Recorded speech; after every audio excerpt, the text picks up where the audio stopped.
Should medical students work night shifts? This question was the topic of an online conversation that I was thumbing through last night. The original post was showing some graphs from different specialties about the number of hours that medical students worked over the course of the night, or the night shifts that medical students worked, plotted out over time. And it showed a general decreasing trend for medical students to do night shifts. But over the course of the years, there was a decline, and then post-COVID, a precipitous drop-off in certain medical specialties of med students working the night shift. This prompted an interesting discussion. There was a lot of proponents of medical students doing night shifts, and imagine these are a lot of attendings and people who were formerly medical students and have done night shifts saying, hey, you know what, this is an important aspect of being a medical student. And then there were some medical students saying, yeah, why should we have to do night shifts? And it was a really interesting interplay between these two interlocutors and these two different sides of the argument. And so, having read through some of that, I thought it'd be an interesting discussion to have here to share some of my thoughts about medical education. Should med students work night shifts, as someone who does a lot of night shifts myself? As you may know, if you've read any of my stuff on the blog or watched any other videos, I'm an emergency physician. I've been practicing for over a decade now, and night shifts are a natural part of what we do. And so I've spent a large part of my career working the majority of my shifts in evenings and nights. And I can tell you that they're not the most fun time. They take a lot of work and a lot of effort, but they're also a necessary part of at least my job and a lot of other specialties that I rub shoulders with on a day-to-day basis. So let's talk a little bit about night shifts. Should med students do night shifts? I'll share some of my thoughts. Let's dive on in. So the first thing I think that's important to talk about is, what is the goal of medical school, right? Because I think if we don't understand our goal, our mission, we're going to have a hard time then understanding the context of why we ought to be doing something or whether we ought to be doing something. And so goal number one is fundamentally to train you to be a general physician. I know you're not going to come out of medical school knowing every detail about how to do the specific specialty that you want to do. But that's not the point of this level of medical education. Med school, specifically those 4 years, post-college, before your residency, is designed to train you to be a general physician, right? And you do this in a number of different ways, right? You have a didactic phase of your training, and you have a clinical phase of your training. And the didactic portion of your training is really designed to teach you the fundamentals of medical science. You're going to learn your anatomy, you're going to learn your physiology, your biochemistry, your genetics, your embryology, a lot of these different sciences that are the basis for the other things that you're going to learn over the course of the rest of your clinical time.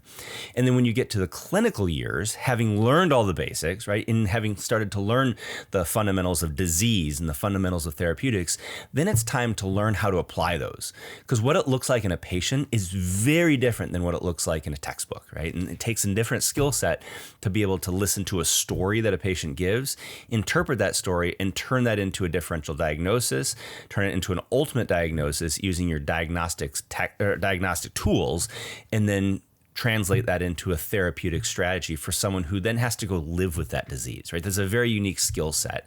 And so medical school is designed to teach you, basically, get you started from, hey, all I know now is the basic sciences, to, okay, now I've learned some of the basic medical sciences, to now I'm beginning to learn how to apply those.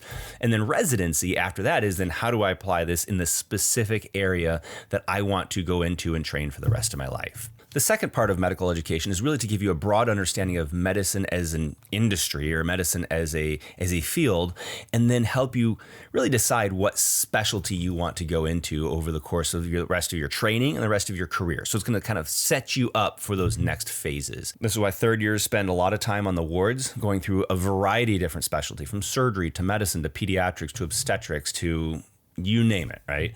And then they focus that in a little bit more in their fourth year. You're really designed to get a broad understanding of all the different areas that medicine has to offer, right? You can learn the benefits of it. You can learn the cons of it. You can learn what you like, what you don't like, what interests you, what doesn't interest you, and help you then start deciding where you want to go for the next phase, where you're going to really hone in on one little niche area in medicine, right?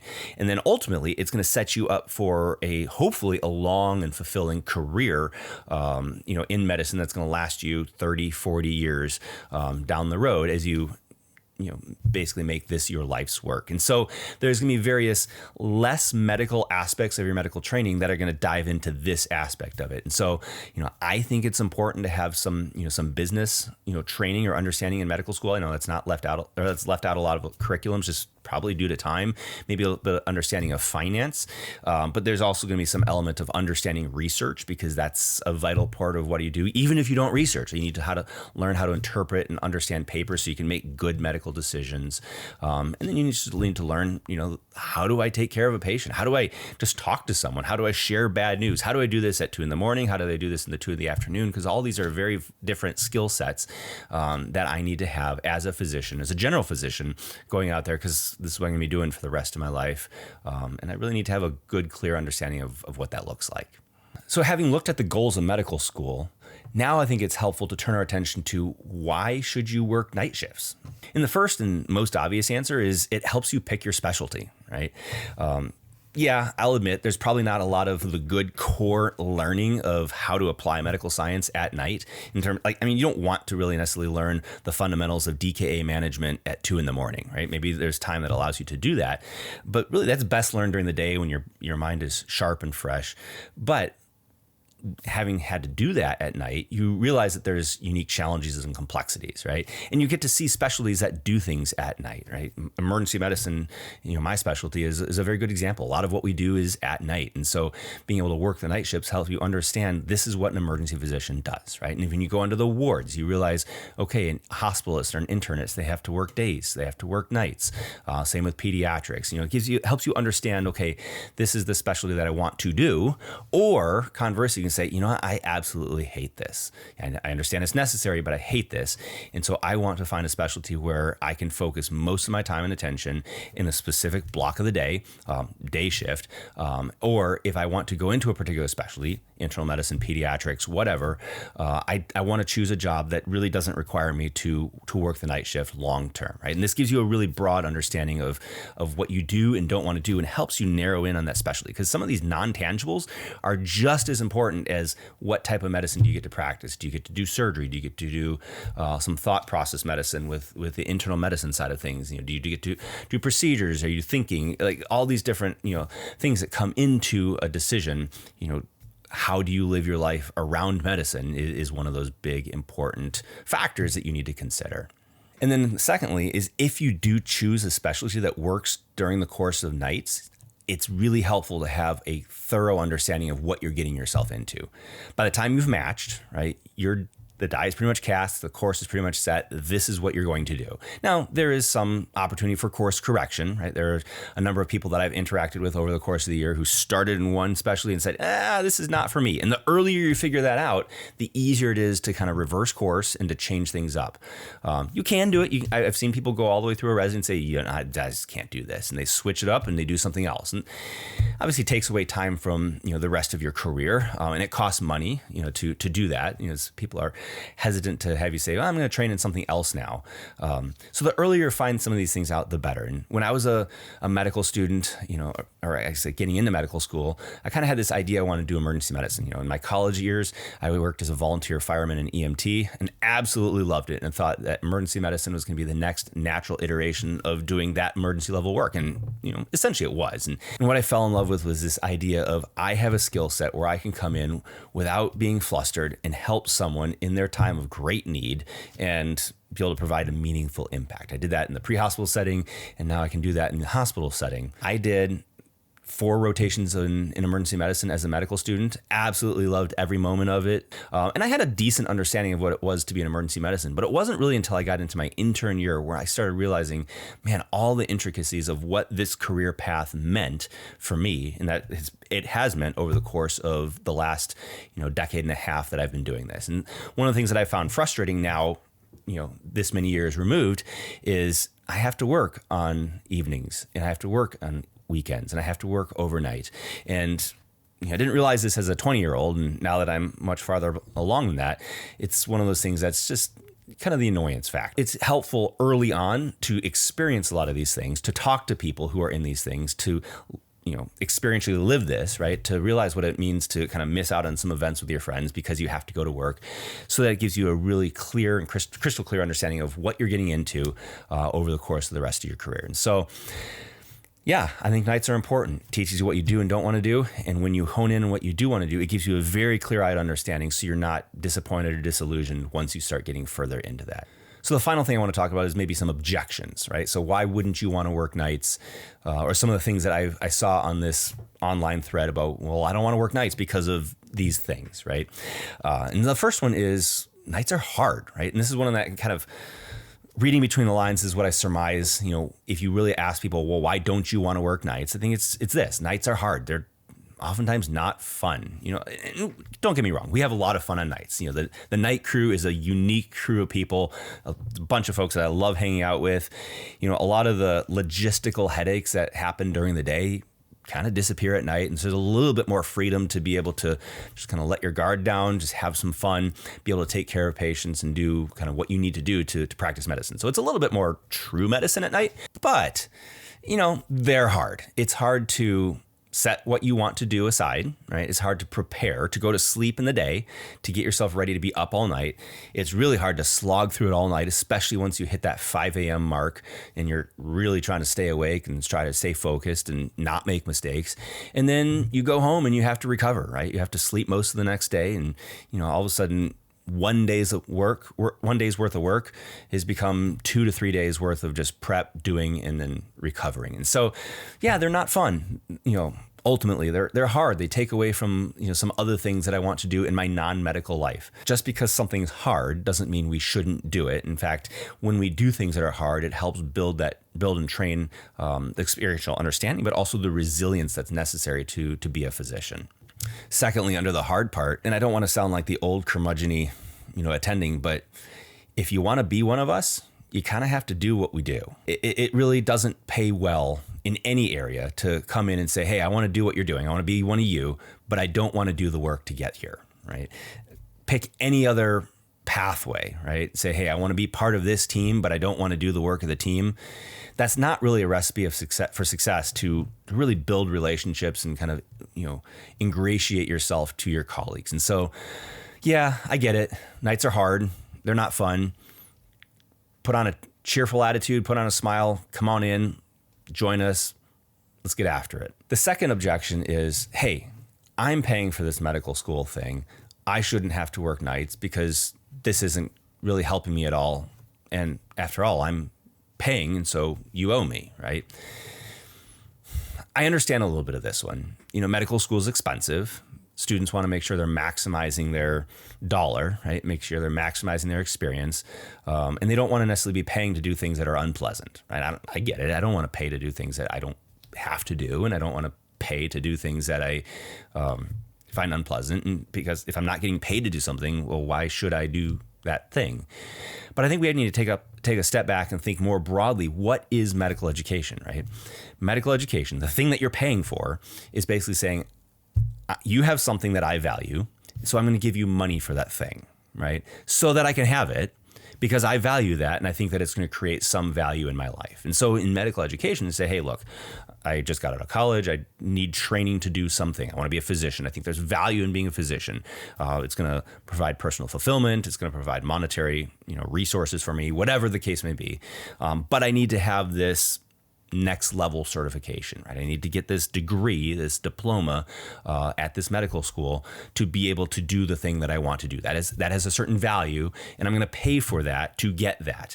And in the process of that, you need to go through the process of what it takes to get that thing of value. This is true for every vocational training program. And at the end of the day, you're going to get that diploma that says you are certified by this board of people, right? It's going to be signed by a certain number of people.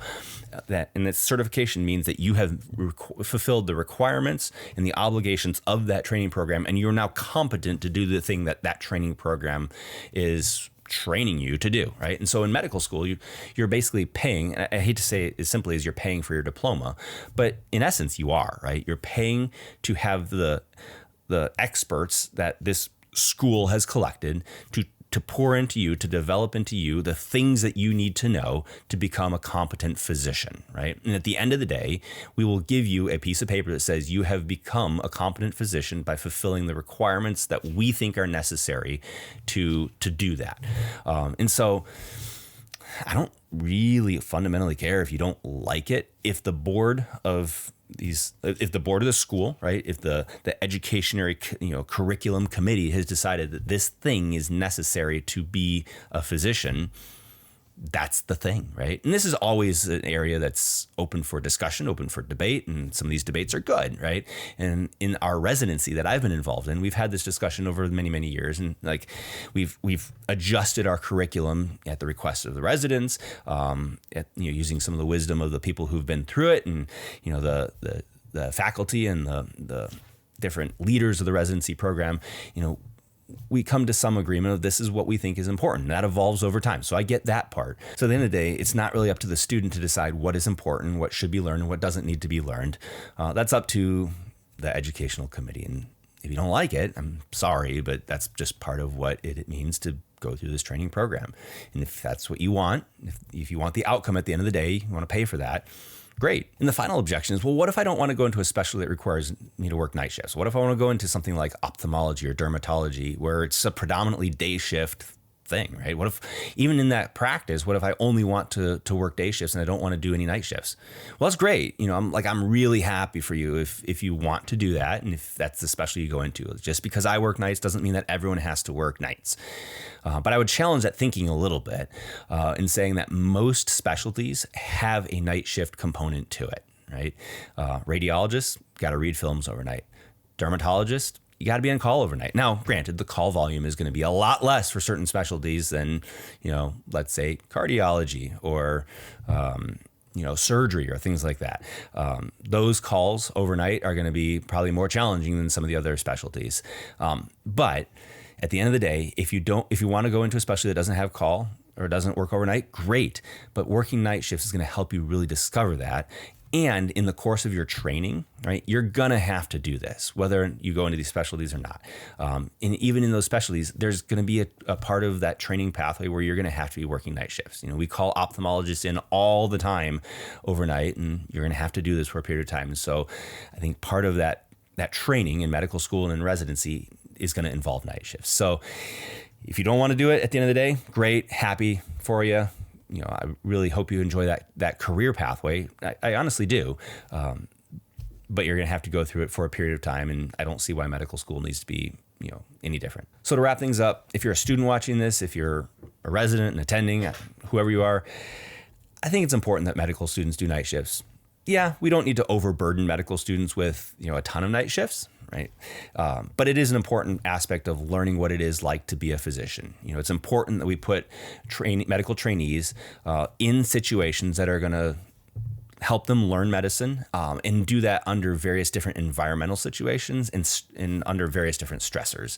And one of the most common, ubiquitous environmental stressors or just logistical stressors in medical school or in medicine, in the practice of medicine, is working it when you're tired, working it overnight, working it in evenings. And so if we deprive medical students of this opportunity, I think we're really doing them a disservice, not just because, they can develop skills in terms of being a physician, but also giving them a clear-eyed understanding of what a practice of medicine looks like in whatever specialty they may choose moving down the road. So those are some of my thoughts. I think it's important. I think we can find ways of making it less onerous or something that's tolerable. But I think it's important at the end of the day that medical students do what it takes to be a physician. And part of that is working night shifts. So if you're out there working nights, come find us. We'll make it a party. It'll be fun. I promise you. Let's get after it, guys. So if you enjoyed this, head on over to excellentphysician.com. It's the website where I do a lot of blogging and writing about what it means to be a physician, how to be a physician, how to develop excellence and virtue in life. And I hope you enjoy that. We'll see you guys next time. Bye.